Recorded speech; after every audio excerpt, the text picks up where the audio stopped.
کیوں میرے حضور امت کو درس دے رہے ہیں؟ اے لوگوں، حقیقت میں ماں کے قدموں کے تلے جنت ہے۔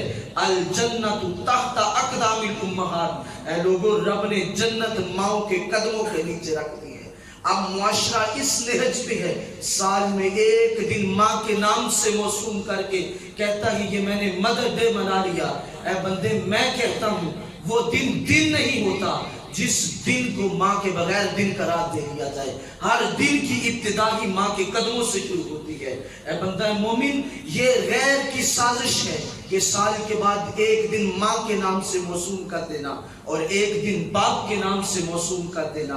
اے بندے، اگر تو چاہتا ہے کہ تیرا رب تجھ سے راضی ہو جائے تو ہر دن کی ابتدا باپ کے چہرے کو محبت کی نگاہ سے دیکھ کے کر۔ دیکھنا صبح گھر سے نکلنے سے قبل یہ اللہ تجھے جنت میں اعلیٰ مقام اور بلند مرتبہ بھی عطا کرے گا اور ایک حج مقبول کا ثواب بھی عطا فرما دے گا۔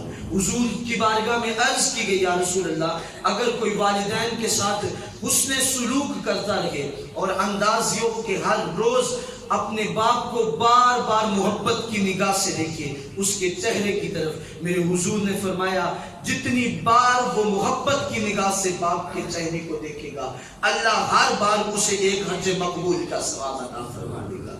ماں کی ممتا ایسی ہے کہ بچہ جتنی مرضی اپنی زبان کو دراز کر دے اور اپنی ماں کے ساتھ بدتمیزی والا لہجہ اختیار کر دے، لیکن ماں کی زبان سے جب بھی جملہ نکلتا ہے تو پہلا ہی جملہ محبت بھرے لہجے کے ساتھ ہوتا ہے۔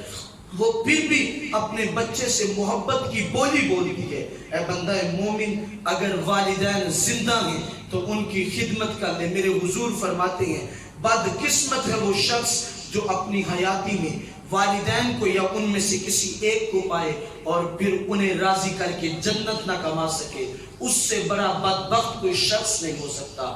اگر والدین حیات ہیں تو ان کی خدمت کریں، اگر دنیا سے چلے گئے ہیں تو ان کے لیے بخشش کے ہاتھ اٹھائیں۔